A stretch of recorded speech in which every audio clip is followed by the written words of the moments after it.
visibility is critical. You need Mm-hmm. to be everywhere that's appropriate. You need to be constant at it. You need to keep at it no matter what. And you need to go after, as well, recognition from other professionals. So, for example, I'm not just in the media talking about divorce financial planning, but I'm presenting to attorneys. I'm presenting to therapists. I'm in Psychology Today. I'm writing articles. Every allied profession around divorce needs to know about a resource, a trusted resource, a go-to place where they can get quick information. I'm Sylvia Garibaldi, founder and CEO of a well-established marketing training and done-for-you services company, tailored specifically for the modern legal and financial professional worldwide. While it's taken some trial and error to figure out which methods get the best results for professionals who are looking to grow their practices, fast forward to today, my team and I have nailed down and perfected a process that has helped so many of our clients consistently achieve outstanding results and create a legacy for their practices. I created the Serve First, Sell Later marketing podcast to give you simple, actionable, non-salesy, and results-driven marketing to grow your legal or financial practice like so many of our clients have. If you're a lawyer, mediator, financial, or divorce professional who is looking to become highly visible and wants to create a practice that makes an impact, then you're in the right place. Let's dive in. Hello, everyone, and welcome back to episode 22 of the Serve First, Sell Later marketing podcast.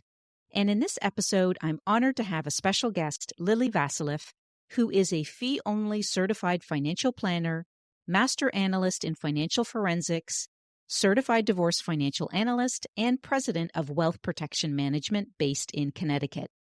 Lili is a trained mediator, collaborative financial specialist, and qualified litigation expert. She trains divorce professionals in the collaborative process and teaches on financial topics regularly at the various bar associations and financial organizations and events. Lili is also president of the National Association of Divorce Financial Planners, ADFP. She is a nationally recognized expert practitioner, speaker, writer, and author of 4 books, and has won numerous prestigious awards as a highly coveted expert in her field. So welcome, Lili. I'm so excited to have you on the show today. When we first connected, I was so impressed by your experience and your esteemed background as a certified divorce financial analyst, mediator, matrimonial litigation expert, divorce financial expert, speaker, author. I could go on and on. And I was so impressed with your background because you truly are a thought leader in this space. And that's why I wanted to have you come on the show and share your wisdom and your marketing experience, the marketing strategies that you've actually utilized that have helped you become an influencer in the divorce financial arena. So I'm really honored to have you on the show. Thank you for being here. You, Sylvia, I could not have hoped for a better introduction. It was lovely. Oh, awesome. And likewise Great. to you, too, for being an influencer. Thank you. Thank you. So I thought where we could start, Lili, is to share a little bit about your background and how you first got started in the divorce financial planning arena. Sounds wonderful. So like many other professionals, there's always a personal story behind a passion. And when I first started, I had just gone through my own divorce, and it was fairly awful, as everyone can imagine. And it occurred to me that as I was going through my divorce, having been in the corporate finance field, that I was offering financial information to my own attorneys. And I thought that was a little bit unexpected. And as we went along, it really dawned on me that much of what was being presented to me was very cookie cutter and didn't take into account really any priorities or interests or personal goals. And I came away from the process a very unhappy person. I had a successful outcome, but I didn't think the process was a very fair, reasonable experience. And I moved cross country with 2 small children, came to the East Coast, and at that time, being young and being much more energetic, I actually thought that people deserved a better experience through the divorce process. They needed to have a place where they could actually learn something, gain some skills, and come away from the experience feeling that they had done the best they could have done. And so with a little bit of effort, I actually went around to many, many, many matrimonial attorneys, and I said, don't you need financial expertise in divorce? I mean, isn't divorce about money and children? And why is it so tilted toward the legal side when it should be tilted toward giving people a roadmap for when you come out of the divorce? And they all looked at me and said, that's a lovely idea, but I can tell you, you need to get a real job. And they all patted me on the back, and I just go on your merry way. And I thought to myself, wow, this is really infuriating. And again, being a little bit zealot, I said, this can't be. So I was encouraged by actually divorce therapists to address the fact that mostly women felt completely unbalanced and undereducated and ill-equipped coming out of the divorce process, often feeling worse than when they went into the divorce process. So with that encouragement, I went back and got all kinds of financial designations and credentials and training. And there were, as I recall, one individual at that time, this goes back to the late 1990s, who was focusing on giving tools to financial practitioners in the divorce arena. And I studied with her, and I actually became a teacher for her business as well. And a group of us in the Northeast decided, let's get together. Let's figure this out of how we can make consistency in the practice and start attracting like-minded professionals who want to make divorce a better experience for clients and help them financially to understand options to make better decisions. And that's how it all started. And it became the Association of Divorce Financial Planners. Amazing. So I did forget to add one thing in there in terms of introducing you, and that is trailblazer for coming out of a passion for being in a situation where you felt kind of like boxed in, and you were basically saying to yourself, well, how can this be? What are the solutions out there? And then, taking it on your own and then discovering and creating the association that you've just mentioned that has been around for a while and has certainly helped so many families going through divorce. So I'd love to hear more about this association and how you got it started and some of the work that you've done there, because I think that's absolutely incredible. The Association for Divorce Financial Planners that's such an important way to be able to help other professionals and families going through the same thing. So love to hear more about that. Our mission at the very beginning, and remains true today, is that divorce financial planning should be integral to every divorce process. Everyone deserves to have a financial education, financial advice, and to have planning so that when they exit the divorce process, as I said before, they have guidance and support, and they have a sense of confidence that they made well-informed decisions. So this started out with a group of certified financial planners. We were really the first group that decided to focus on a specialty called divorce. And to do so, we wanted to attract a very good caliber of practitioner. And to do that, we needed to have consistency in practice. We started working on standards. We started working on ethics, protocols for the process, and we laid it all out, literally the entire 6 or 7 phases to the divorce financial planning process we laid out. And then we went to all the other financial organizations over the years to become recognized in this professional niche and to build communities for practitioners who wanted to learn about divorce planning within the FPA, within NAPFA, within NACFA, within you name it, different kinds of organizations, and create liaisons. Our group itself grew from, I think it was 6 of us to, hundreds that we've now had as members. It is a membership-based organization, a not-for-profit. We do not make any money off of our membership. We do education as our primary and core value to membership. And like we will have you as a webinar, which I would love to see and have you share with our members. And it's that advanced level of learning that we bring to our members that is so critical and so focused that cannot be found elsewhere.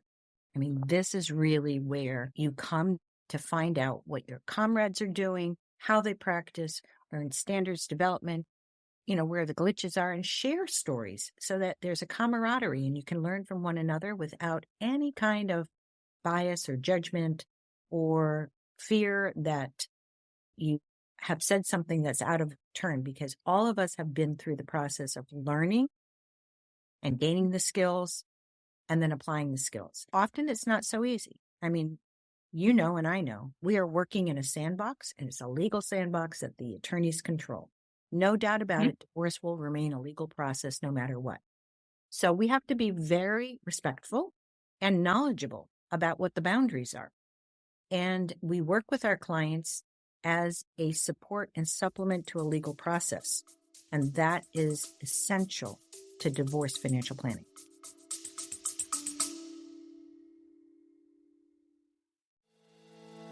If you're ready to take your practice to the next level, then you'll want to get a hold of our free comprehensive marketing planning workbook, designed specifically for professionals just like you.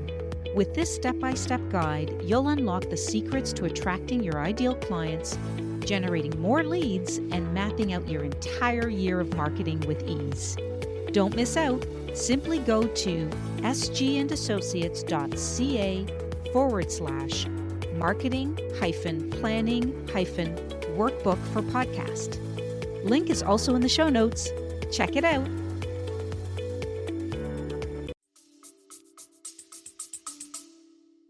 Yeah, love that. And so you put together this not-profit organization to help other professionals hone their skills and become better at divorce financial planning, all while you're running your own practice and you're volunteering and building knowledge for other professionals so that they can better serve their clients.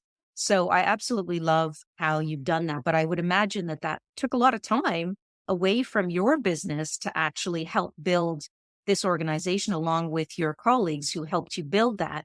So when you look back at building the Association of Divorce Financial Planners and you look at your practice, how do you think it's actually helped you build your practice, maybe better market it? What are your thoughts on that? Because I'm always curious to learn how you volunteer, you dedicate yourself, you're passionate about what you do, and you've got to still grow your business. So how did you do that? A great question. I just want to compliment you. It's a great question. I've asked myself the same over many years. So I served as president for over 15 years of this association. Wow. And I poured a lot of blood, sweat, and tears into it. Yes, you are correct. It takes away time, valuable time from building a business and or your own practice. I was that tenacious that this profession had tremendous value. I wanted it to survive and thrive. And I really gave it my all and give it my all today. The association also helped me in the following ways. One, meeting incredible individuals out there. Two, being a spokesperson for a professional niche in the media, because literally we were climbing a mountain and we wanted to get the word out.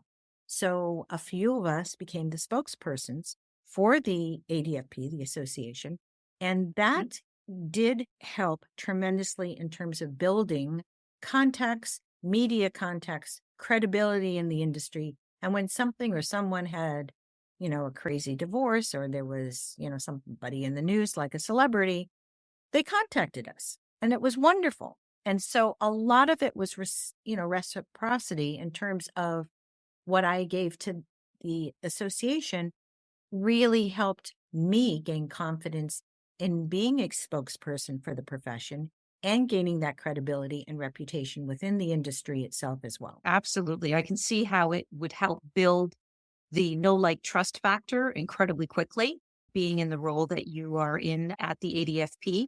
And I can see how from speaking engagements to media opportunities, as you said, you became the spokesperson.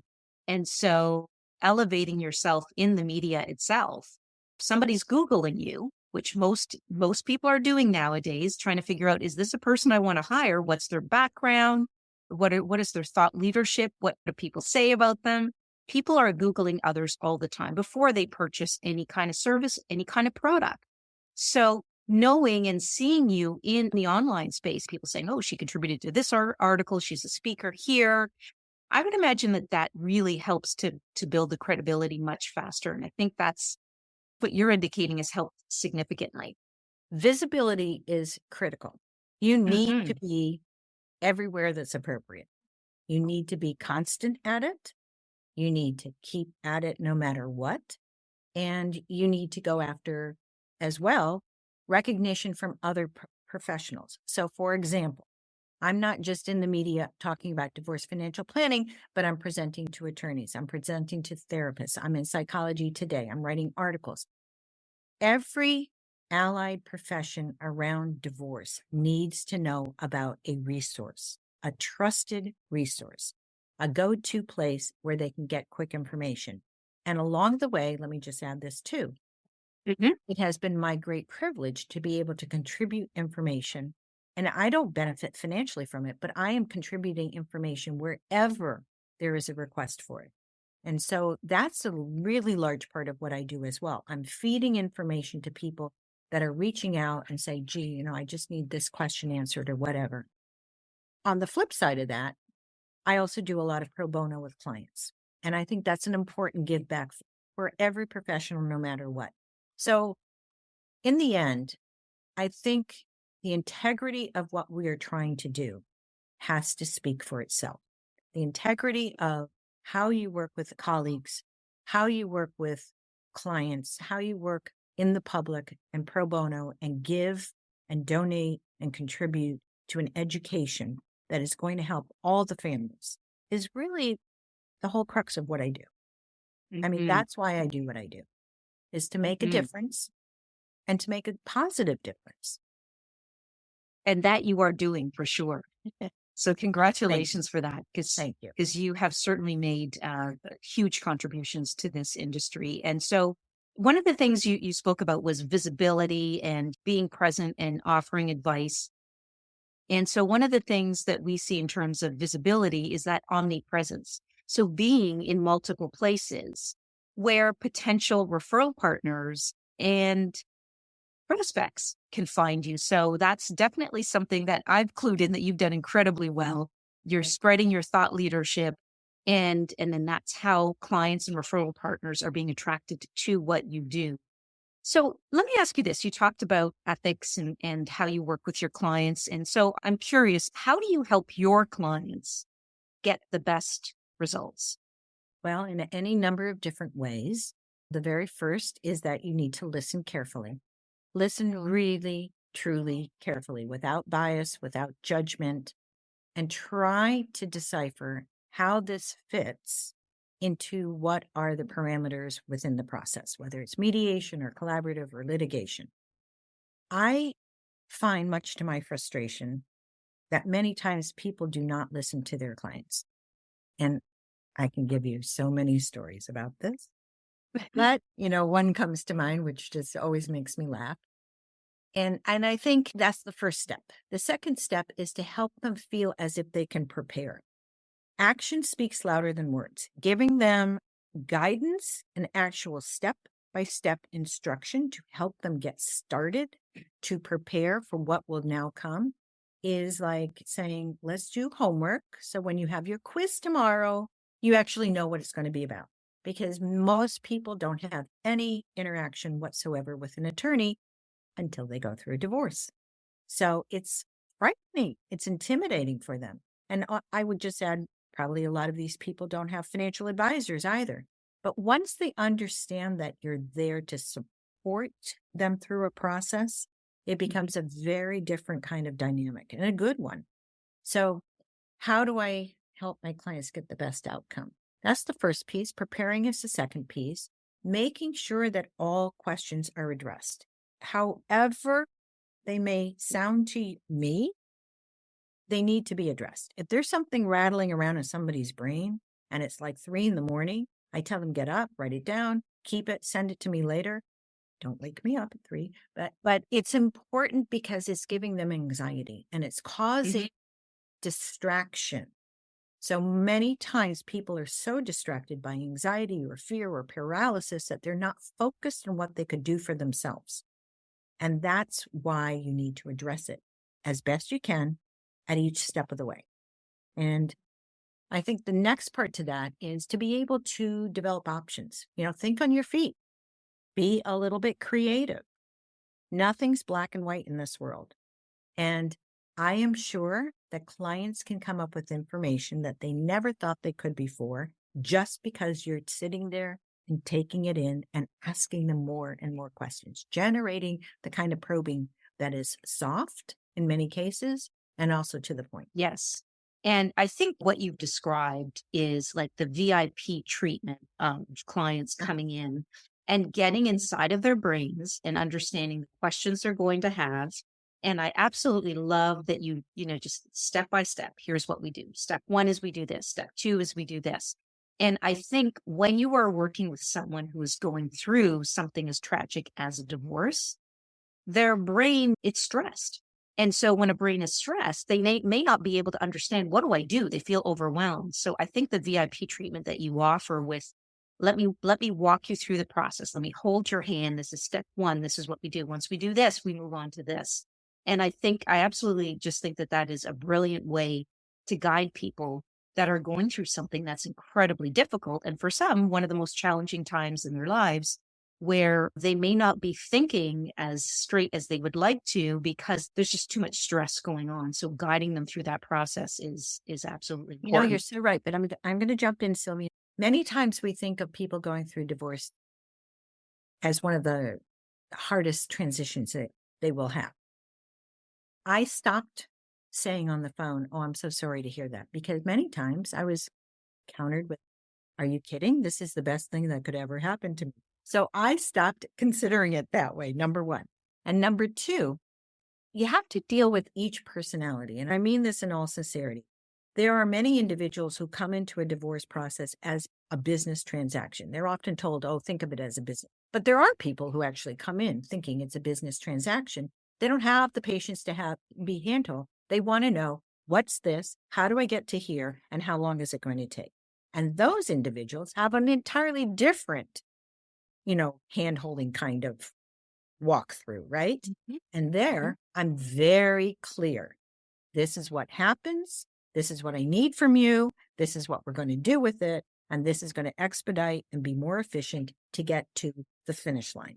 And so really the handling of the client is completely case specific. And I think that comes with experience. Obviously, that comes with experience.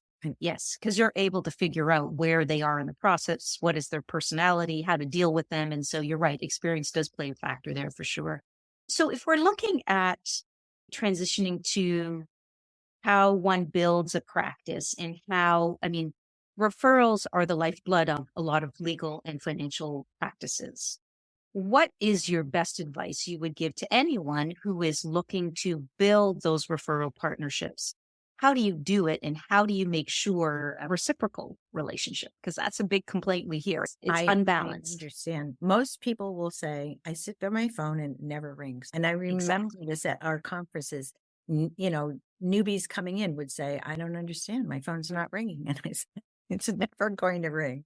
I've been in this business 1,000 years, and you have to go out and get every last hour of your business, and it never ends. So, I've been more fortunate than that, but I think here's where you need to be proactive. As you mentioned earlier, write articles, write blogs, offer information, be a resource to professionals, show up at every single important and appropriate meeting that you can, every bar association, every conference. Make yourself known, walk around, introduce yourselves. It never ends. It's always pushing. And pushing eventually gets you somewhere. The other side to that is you can always offer to mentor. Be a mentor of a new person and have them shadow you. get them used to it, introduce them to my referrals, which I do, and make sure that they feel welcome in the space so that they can ask questions as a newbie and not be rejected or laughed at or whatever it is. And they can grow from that too. We hopefully are trying to encourage as many interested professionals as possible. And in the career, you got to put your nose down and just really try and work hard. Go to as many kinds of educational events as possible, but be there in person, see people. I mean, I just came from a conference that I hadn't seen a lot of people for, I don't know, how many years have we had COVID now? 4 years. And I literally went to be the face in the room. And I looked around this room of 200 plus people. I was the only financial person at this attorney meeting. Incredible. So you just have to get out there. That speaks volumes for what people need to do. And as you said, get out there and start having those conversations. So referral partnerships, what I think I'm hearing from you is it's like building your thought leadership, putting yourself out there, publishing those articles, speaking on those stages, creating webinars, doing joint events with other professionals. That kind of leads to the becoming known and developing that thought leadership, which then expedites the referral partnership relationships. Yes, absolutely. Yeah. Yeah. And so what I think you've done brilliantly is that you are a sought out speaker.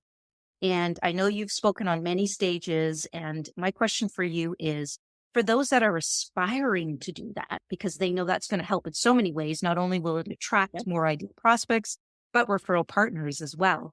What are some of the steps you would recommend to any professional who wants to find these stages, wants to get on there and deliver their value to potential prospects and referral partners? And you do a lot of that. The big V, volunteer. Volunteer to plan events. Get to know committee people. Be there and offer great suggestions of ideas or topics or speakers. Be a part of it. In other words, everyone loves someone who's contributed to something. And when you are part of the planning process, they get to know you and you can make suggestions.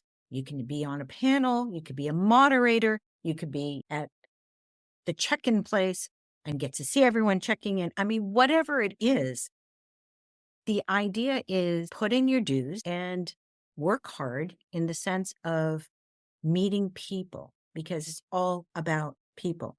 And many times relationships. It's all about relationships. It's all about connecting, staying connected, and being valuable as a resource for someone.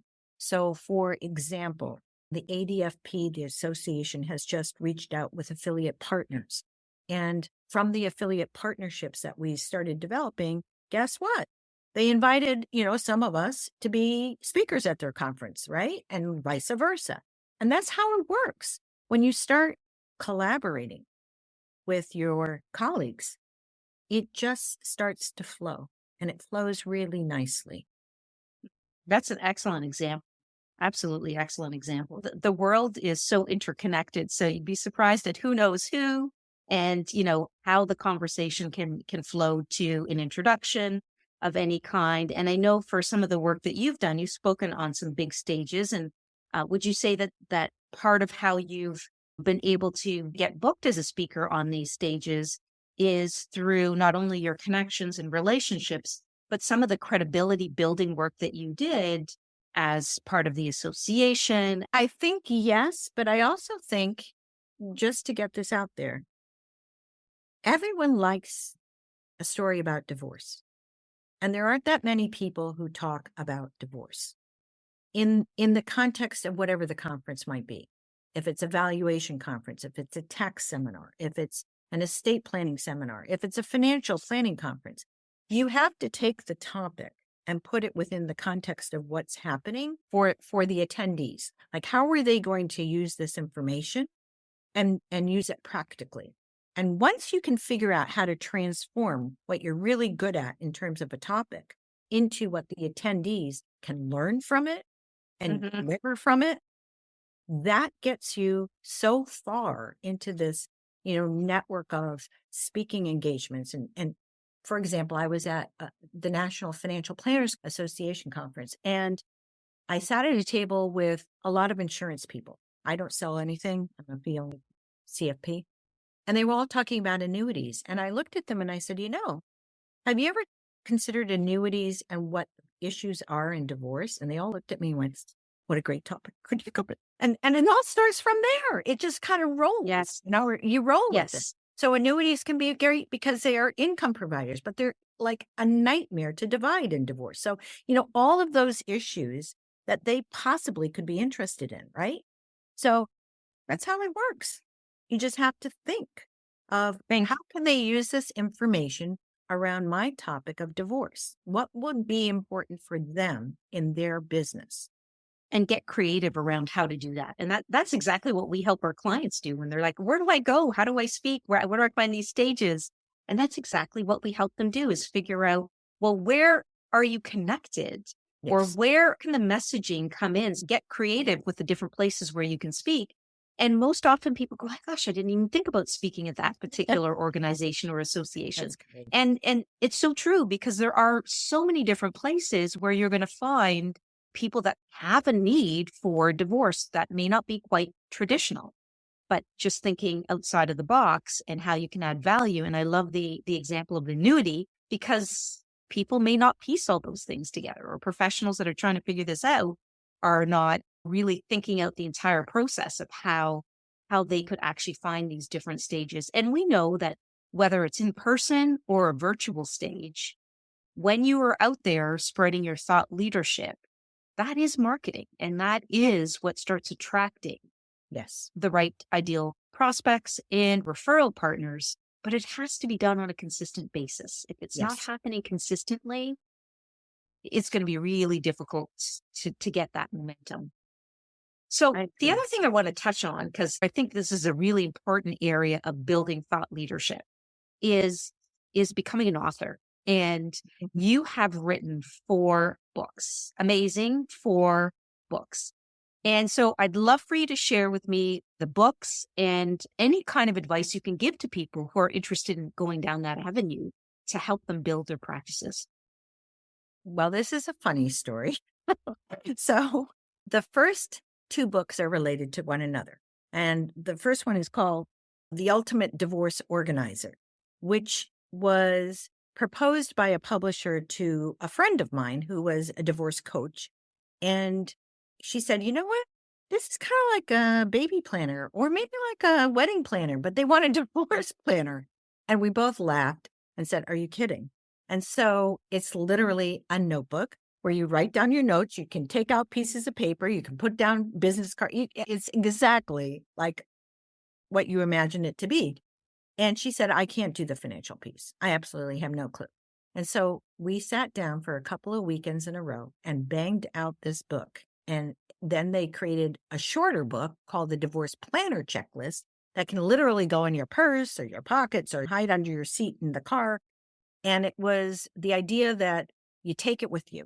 Wherever you're going, whoever you're interviewing, whatever resource you need to find, you're writing notes all the time and sticking it in these things. That was the first. And I thought, that's not bad. That's okay. That's great.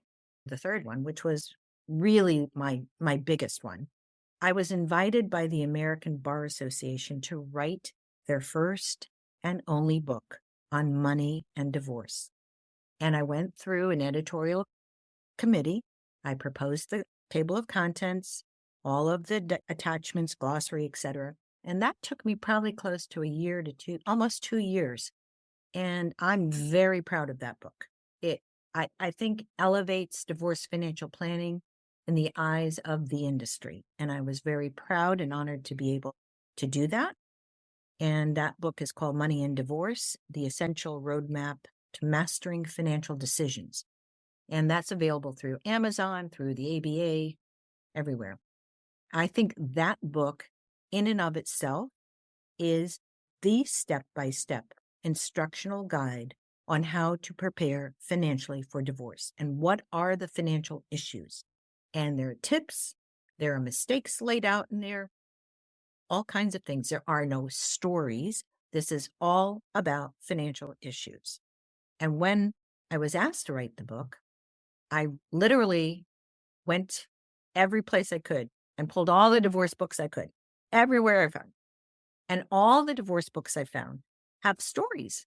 So I thought, oh, I'm not good at this. I'm just not good at writing stories. I'm very, very, straightforward. And then I thought, yeah, but there's no book that tells you what are your choices when it comes to a house. Like, just lay them out for me and tell me what I need to know. So that's how I created this book. And I actually like it a lot. Yes. Well, I mean, it's quite impressive that the American Bar Association asked you to write this book on money and divorce. So if that's not leading the way, paving the way, I don't know what is, because that's quite amazing opportunity to be able to do that.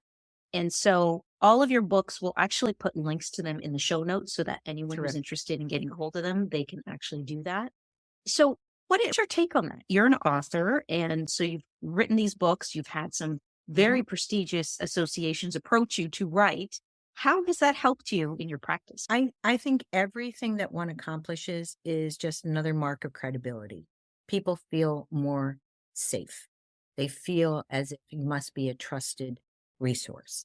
And hopefully you always have good word of mouth so that when you are working with professionals you've never worked with before, they will have heard of you and about you, and they can look you up and they can find whatever resources they think are important in order to validate what their choices are.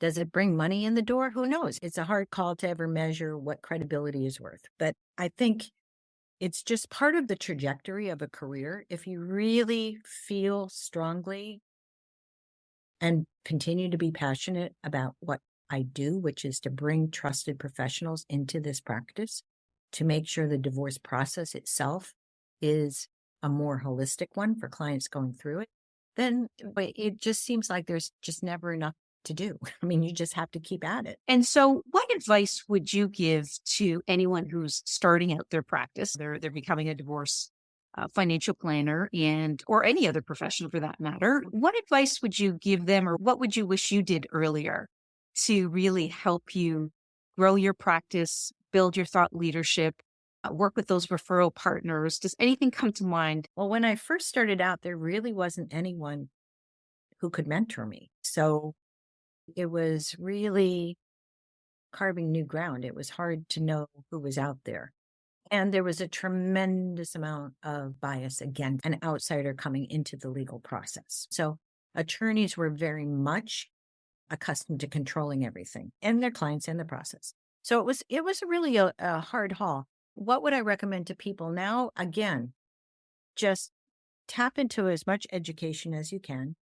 Learn from your allied professionals who are near you, who are close to you, whether it's attorneys, whether it's mediators, whether it's other divorce financial professionals, and do some homework in the sense of reading up on what may be remarkable case law precedent for the year or recent case issues. Find out what's in sort of the hopper that is challenging to the divorce community at the moment, right? And then find out more about it.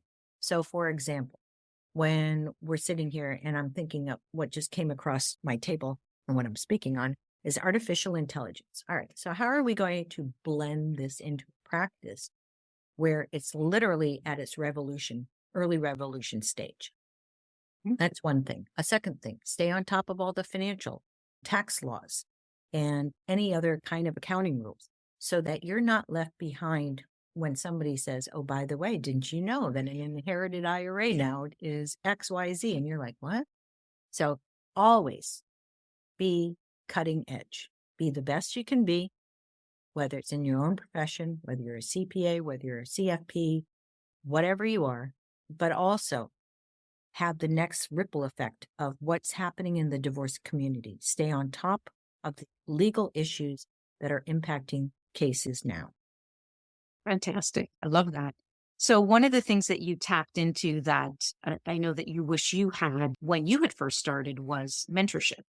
and using those mentors to help you grow your practice or to help you better understand the industry.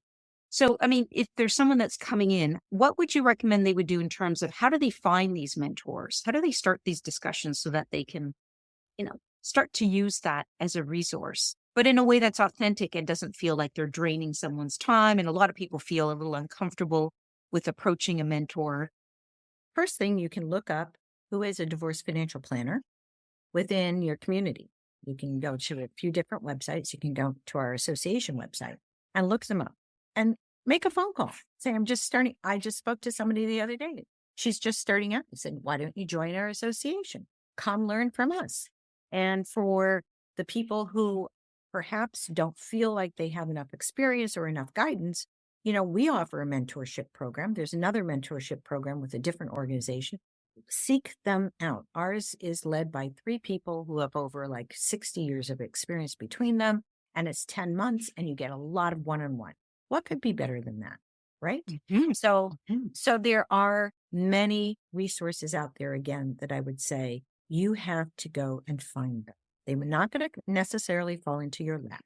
But if you start by picking up the phone and calling some colleagues that are in that business that you want to be in, talk to them and say, listen, I need 15 minutes of your time. Tell me how you got started. Tell me what's important. And where do I go? I'm happy to do that. Mm-hmm. That's amazing. And anyone who's listening to the podcast will say, hey, well, where do I start? And you've just given them some really amazing places to get started so that there are no excuses. Take that action and keep moving forward. And you've just laid out an action plan for them, which I think can be incredibly useful, especially for those that are starting out. So any parting thoughts, Lili? Well, first, I want to thank you for this opportunity. And I'm hoping that I'm attracting people's interest, because I think we are so few and we could be so many in the sense of resources for clients out there. It's really an under-recognized and underpopulated professional niche. And it's taken me how many years? 25 years plus. And it's still met with the same kinds of comments of, oh, I didn't know you existed. I didn't even know anybody could do that. I'm like, oh my goodness, how long have I been raised?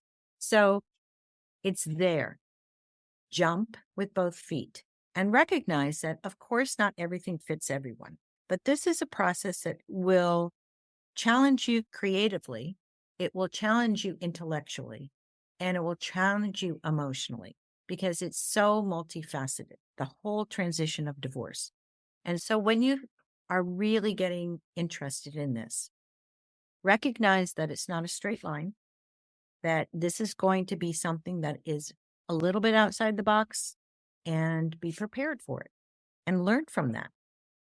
So where can listeners find more about you, Lili? About me? Yes. Well, I have a YouTube channel. My website is wealthprotectionmanagement.com. And let me think about this. Go to the books. I think books are always wonderful. You can learn a tremendous amount from books. Absolutely. And go to LinkedIn. I do a lot of posting, a lot of social media. Here's what you taught me. Be active in social media. Make sure that you're always doing something that's interesting and novel and attractive to people who want to find a new piece of information. Amazing. Fantastic. So we'll put all of the links to the different sites that you recommended, and also even the books, because I think that's super important. And people can certainly reach out and get in touch with you that way. Wonderful. So Lili, thank you so much. This was tremendous. I have learned so much just chatting with you. And thank you for imparting your wisdom on our community. And I know that our listeners will find this episode so valuable and inspirational. So thank you once again for your time. My great pleasure. Thank you.